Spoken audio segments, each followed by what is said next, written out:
Hi, so I've got a new computer. This is one that I've wanted since it was current. I had an Atari 400, the one with the membrane keyboard, which was pretty bad. I actually did fill up all 16K typing in an adventure game on that membrane keyboard one day, and then the cassette tape wouldn't work, so I lost it all. Heartbreaking, but I got to use the 800 once or twice, and I really wanted one of these, but they were pretty expensive back in the day. I never got one. Now, recently, I bought an auction for three Atari 400s. They weren't in great condition. I might get to make one decent machine out of all of them, but I did get some of these aftermarket keyboards. This is a B key, so I've got some Atari 400 stuff to work on. However, this is the 800 that I bought. I took the plunge. I finally decided that I had to have this one. And there are a few things that I'm going to be doing to this machine to make it usable in the present day. Right now, I've got an S-Video cable that I hooked up. I did buy the Sophia 2 DVI video output upgrade, which looks really good. I'm going to plug that in and see how it goes. And then I've got a couple of modifications of my own that I'm going to use in fitting the DVI mod to this computer. So here we go. Now I have opened this one up before, which you'll see when I get to the power supply board, but this is a really nice machine. There are apparently no cracks or anything else. It's got the little flip locks on the top cabinet here, which I really like. This has had a clean, and I have got this metal piece which always fell off. It had that horrible black foam, but I'm going to clean that up and put it back on here so it looks like an original. The modules in here are a mix of the old style and the new. They're in this order. I suspect that some of these modules, or one of these modules, has some bad RAM on it, because when I loaded up Pac-Man earlier, on the bonus screen there was some video corruption going on. So I'll get to the bottom of that. But for now, let's take all of this out. These locks need to be flipped back so that the top cover can come off. Got my screwdriver from the Prusa Mark IV printer kit, which is still a very good screwdriver. And for these old Ataris, the usual number 0 Phillips is not the right one to use. It's actually a larger screwdriver, which is what you get with the Prusa printers. So that works really well.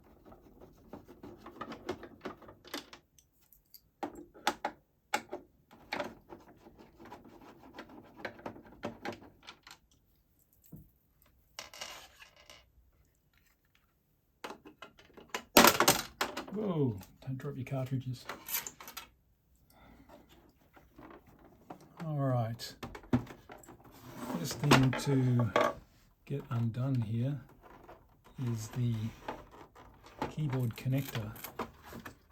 And this little connector needs to be unplugged from the pins at the front. Can be a little bit hard to get to. There it is. And then the top cover comes off.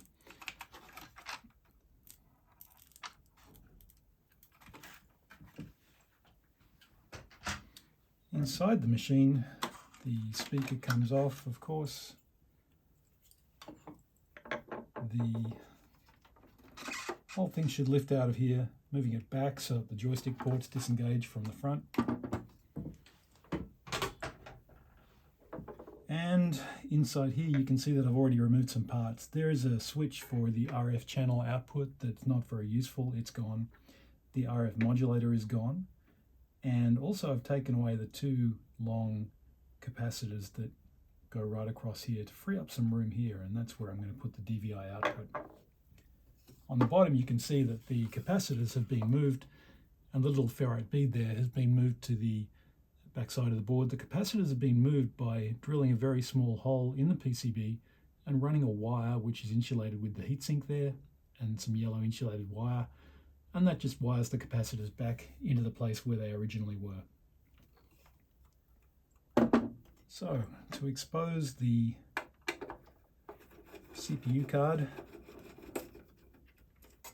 power supply needs to come off.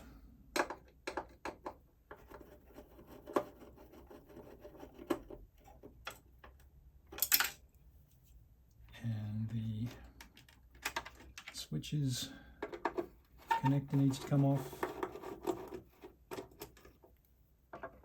There we go. These power supply pins are just a little bit stiff sometimes. There it goes. Okay, power supply over here, and then the shielding can be removed.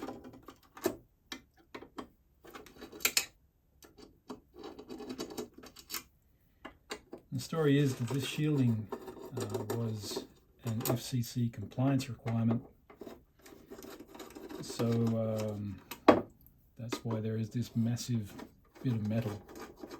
And for the Sophia too, that's kind of a problem, because the Sophia needs to plug into the CPU board. The CPU board is fully hidden under all this shielding.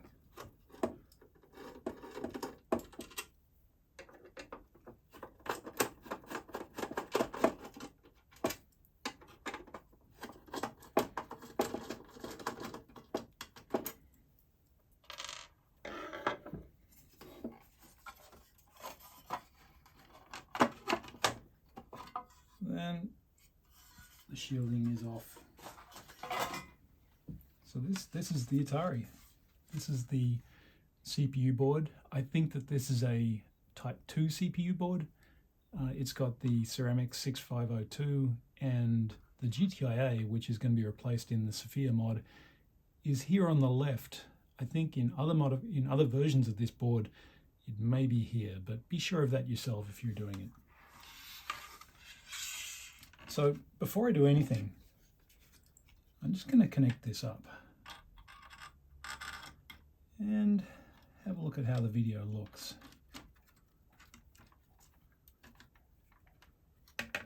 So I'm going to support that. Sitting here on the plastic, I'm going to take the video cable I made, pop it in. I need the ROM module, and I need at least one memory module. Then with that on, I should be able to plug in the power, switch on, and then click here. And sure enough,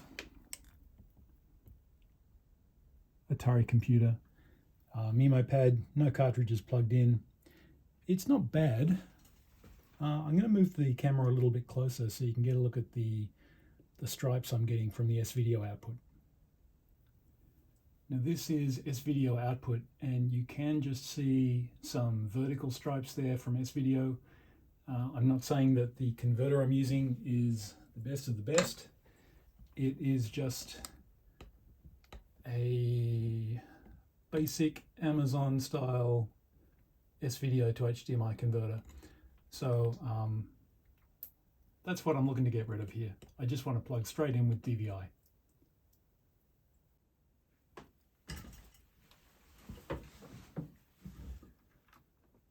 So cable's out again.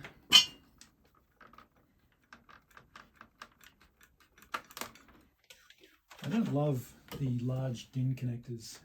They just seem a bit awkward to plug and unplug, but we're getting rid of that.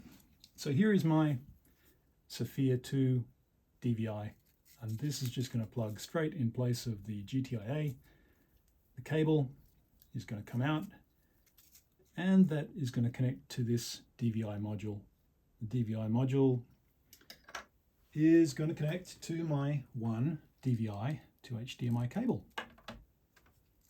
And the way to replace this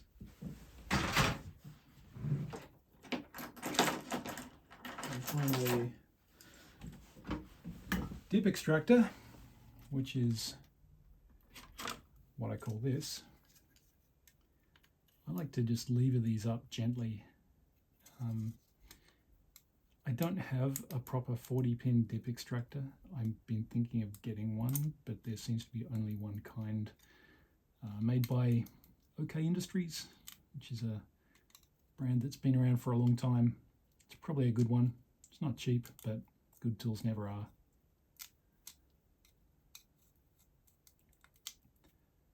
Be really careful taking these things out. All right, there we go. Pop that in the foam. And looking at the Sophia, the small, I think PLCC, or is it the small square chip anyway, is pin 1. So dropping that into the socket, this should be pretty easy. Pins are all lined up, and just push that in there so it's all the way in. And there we go. All right, CPU card back in the machine. And then the DVI module connects like so. Not too hard. Hardest bit is probably going to be plugging the HDMI into the back of the TV or the monitor. Why do monitors not have rear-facing ports? Why do they always make you look upside down underneath the monitor to get a cable in? Stop dropping your cartridges.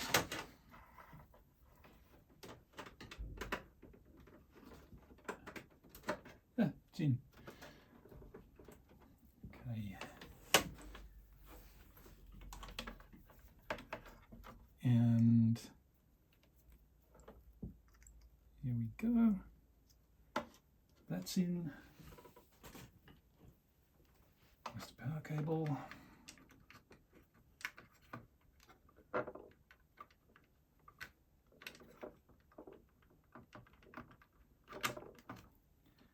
Computer's on, and all right, Atari Computer Memo Pad. And that does look pretty good.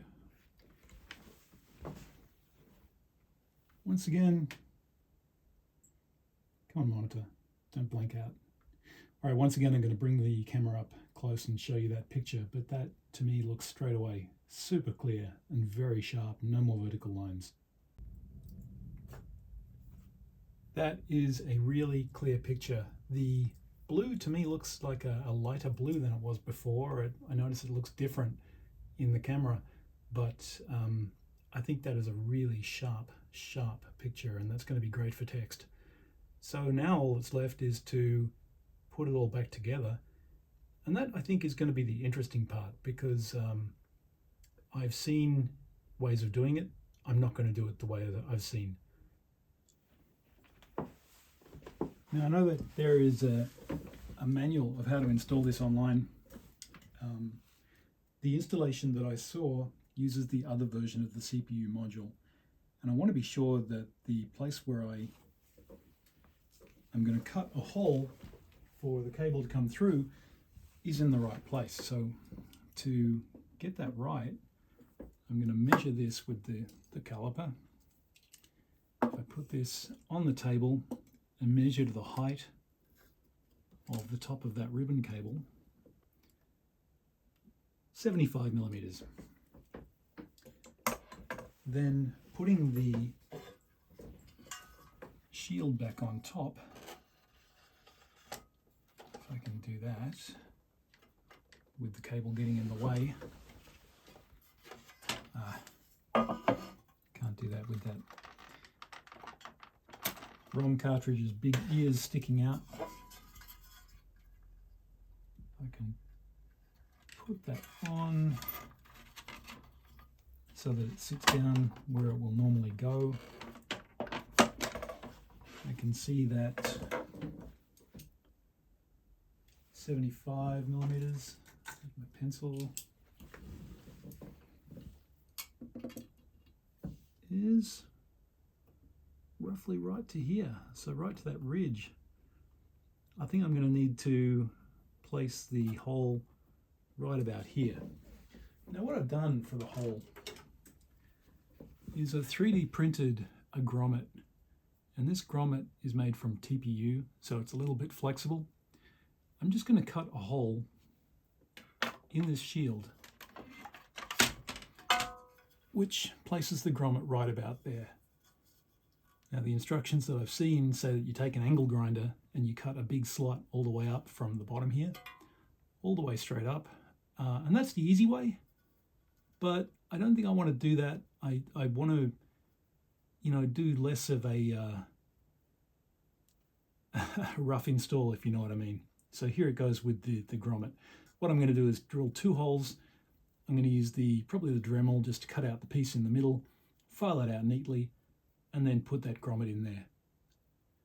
Time to head to the workshop. All right, here we are at the drill press. Before drilling a thing like this, when you're drilling metal, you always want to use a center punch and make a place for that drill to center itself, otherwise it's going to wander around everywhere. The next hole is going to be 22 millimeters down. Just make a little mark and punch that one as well. And then ready to drill.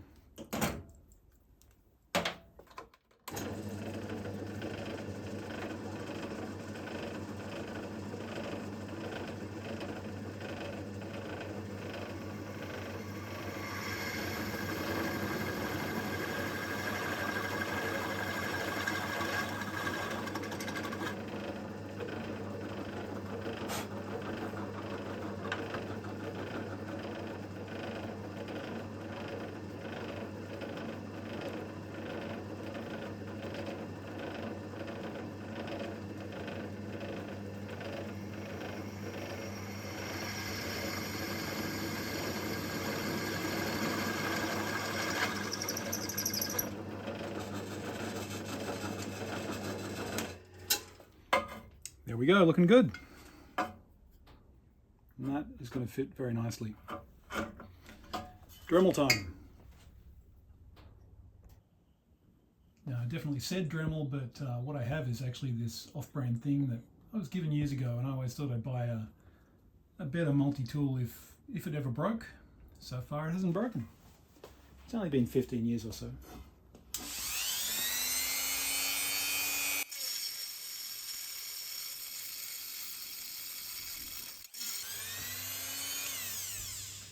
That took forever. I think I might have been better there with a little saw, because that's really a thick cast aluminium.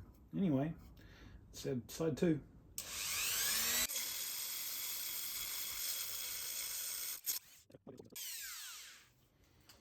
There we go. All right, time for a file.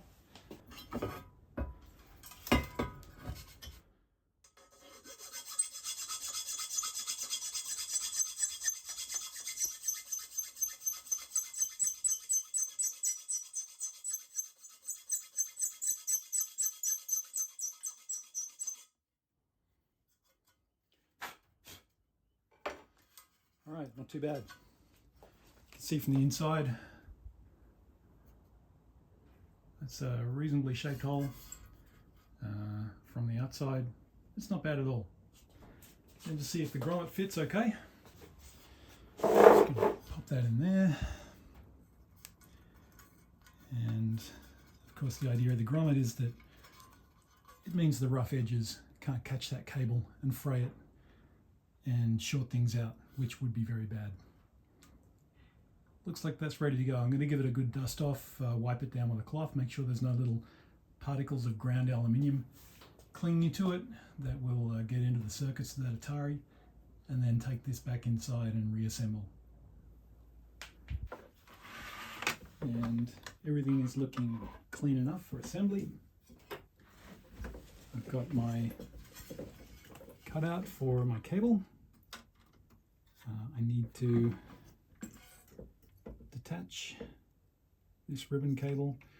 These little red connectors, I have forgotten the name of these. They strike me as very delicate. They have a little key that sticks out a bit. This is also why I couldn't make the hole any smaller for the grommet. Now, if I take this, this is going to come out like this, and I should be able to pass this through.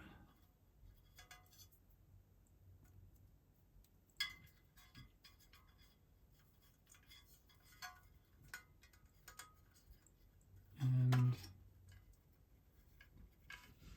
there it is. The cable needs to fold down fairly flat over that GTIA. So that's what I'm going to help it to do as I bring this back down. Of course, that goes all the way inside. And I think that is the hard part of that installation. That grommet could be a better fit, but you know, its purpose is to prevent the cable from coming into contact with the cut edge of the metal, and I think it's doing that just fine. So time to put some screws back in. I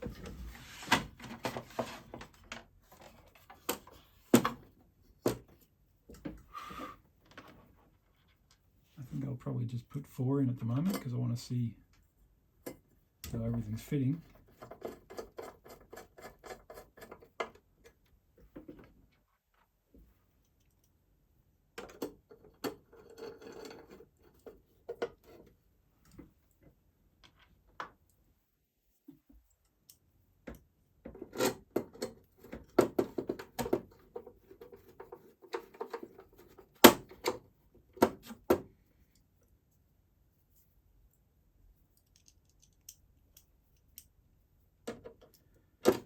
And then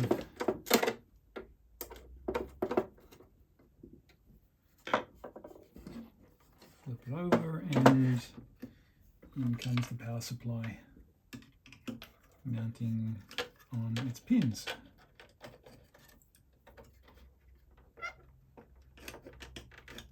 And once again, that can just sit up there. Just a couple of power supply screws for the moment,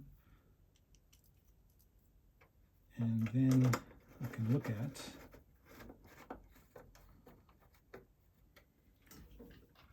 how things will attach here. The space that you have on the power supply board to attach the DVI connector is ample. Once you take away the RF and move those capacitors around a little bit, so the cable routes along here behind the heatsink. Let's see what better if I move to this angle. So the cable comes along here, and the DVI port can go here. And plenty of room. Now, something else I have done, because I don't like the idea of chopping into my Atari, at least on a part that's visible, like a plastic part, I've made the plastic side panel, that brown part there, removable. And I did that by just chopping away the white pins that were holding it in place, and I have used a couple of M3 bolts with nylock nuts there. So there's one bolt away, 2 bolts away. Alright, and there is that original Atari side panel. I'm not going to modify that, I'm not going to cut it. Instead, what I've done is make a new one with the 3D printer, and I've modeled that, basically just measuring everything and getting the angles correct. But the idea is that this DVI panel can just go in here, Okay, and it's tight fit. It's supposed to be because the face holds it as well. The DVI shows through there quite nicely, and this part just snaps into a groove in the back there, and that is very secure. Then this will just connect up same way as it came off. This fastens in by the same screws. The M3 nut will join on the same way. I'm using a Nylock so it won't come off.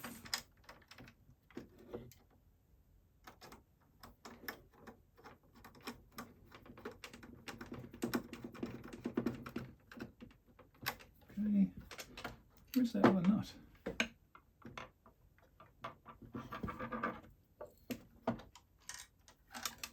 There's the nut. All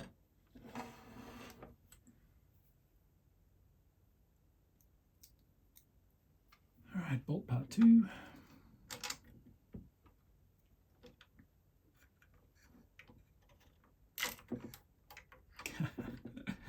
It can be hard to get another one when you want it.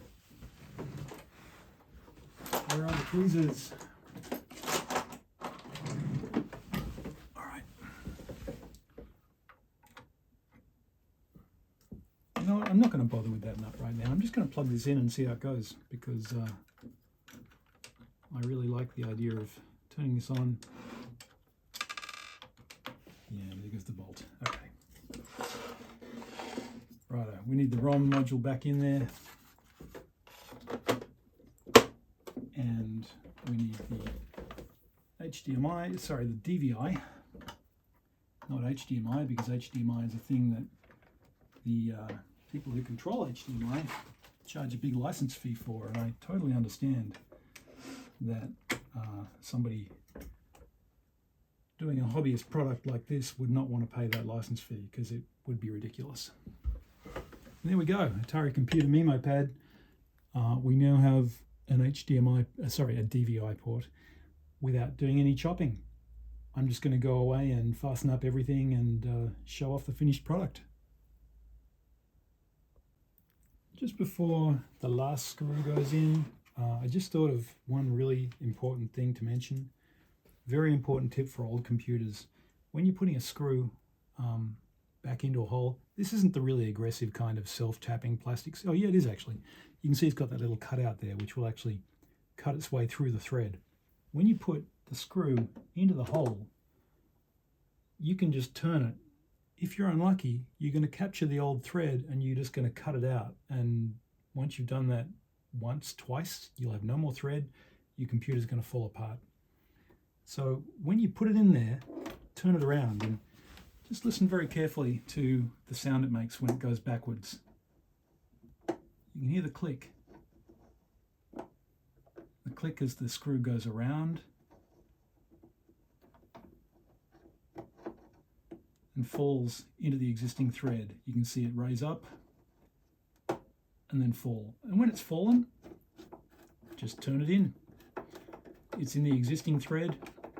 It's not going to cut a new thread, and you're not going to destroy your computer. So that is something to watch out for. Now, we've got catches down, lid back on. Come on, lid. It's going to be a little bit hard to put catches in there. There we go. Catches down. Okay, lock that up. I'm going to try out Crazy Shootout, which is a cartridge that came with the Atari 400s I bought. And something funny about this cartridge, it doesn't always go in. It's like the PCB is slightly out of position. I was playing it this morning and it's actually a pretty good game. It's a clone of Gorf. I think it's Gorf anyway. It's the one where you run around a maze and the robots come after you. I cannot get that in this morning. Today. Okay, forget it. Alright, I'm going to try a really crappy game instead. Space Invaders. So, DVI, and here's how DVI looks. I think that's pretty neat. That's a good looking mod. You can't really tell that side panel is not the original, except that it's got a DVI, and I did not have to destroy the original panel. I'm just going to put that away. If I ever need to restore the Atari to what it was, I can do that. Okay, DVI in. I still need to plug in the DIN for the sound, and I am thinking of how to get around that, but I will probably add an audio jack, and I've got some more things in mind for this machine. So we'll see what happens. Anyway, this Space Invaders. We got any sound?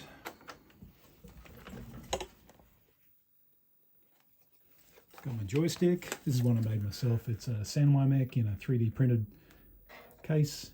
I took the cable off an old Wiko stick. And start.